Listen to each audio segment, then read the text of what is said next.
Il y a une infinité de choses à découvrir et à expliquer. C'est sur ces mots que le père Narcisio, franciscain de la custodie de Terre Sainte, à Jérusalem depuis près de 30 ans, a salué les frères présents au cours pour animateurs spirituels de pèlerinage, organisé au Studium Biblicum Franciscanum. Dans 17 commissaires, mais pas seulement, ils ont participé à 2 semaines de formation et de renouvellement, afin de connaître plus à fond et sous la direction experte des frères de la custodie, les lieux sacrés, les sanctuaires et l'histoire de la Terre Sainte, pour être capables de guider à leur tour de futurs pèlerins. Depuis de nombreuses années maintenant, j'organise des pèlerinages. C'est la 15e fois que je viens en Terre Sainte. Et en suivant ce cours, je pourrais être un accompagnateur spirituel de pèlerinage encore mieux préparé. Un tel cours nous apporte une plus grande connaissance et une formation plus profonde, ce qui est très beau.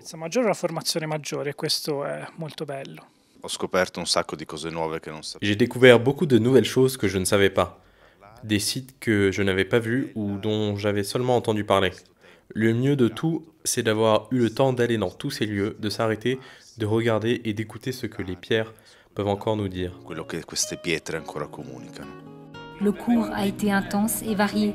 Les frères participants ont visité les principaux sites archéologiques et religieux de Terre Sainte, de Nazareth à Capharnaüm, en passant par la mer de Galilée et Bethléem, où le custode a fait son entrée solennelle à l'ouverture de l'Avent. Le parcours a mélangé des aspects religieux, archéologiques et historiques, dans la certitude que chacun d'eux peut apporter une contribution précieuse à la recherche de la vérité. Grâce à ces témoignages historiques et ces récits qui sont confirmés par l'archéologie, nous sommes certains, par exemple, de l'authenticité des sanctuaires que nous pouvons visiter aujourd'hui. Nous savons où ils étaient et plus ou moins comment ils étaient, surtout les premiers éléments de l'époque de Constantin, du début du IVe siècle. En particulier le Saint-Sépulcre, Bethléem et le Mont des Oliviers. Pour les pèlerins arrivant en Terre Sainte, il est important de voir ces restes, car ils sont une preuve d'authenticité. Cela veut dire que nous sommes vraiment dans le lieu où est arrivé tout ce qui s'est passé dans la vie du Christ. La fin du cours a offert un approfondissement de l'approche historique, grâce aux leçons du père Narcisio.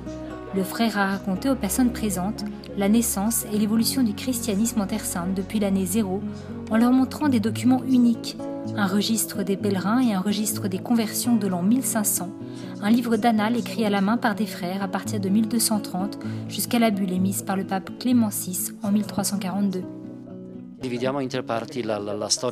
Nous divisons en 3 parties l'histoire principale de la Terre Sainte. La première partie est la partie de l'histoire antique, qui commence à partir de la période immédiatement après Jésus-Christ, les apôtres et les judéo-chrétiens jusqu'à l'arrivée des premières constructions des sanctuaires de païens. La deuxième période commence avec l'arrivée des musulmans et va jusqu'aux croisades, lorsque la Terre Sainte a été récupérée par les chrétiens. Ensuite, il y a la troisième période, que je nomme franciscaine, car à cette époque, nous, franciscains, nous étions pratiquement les seuls présents ici en Terre Sainte, à partir de 1342, lorsque la custodie de Terre Sainte est déclarée protectrice officielle des lieux saints par le Vatican.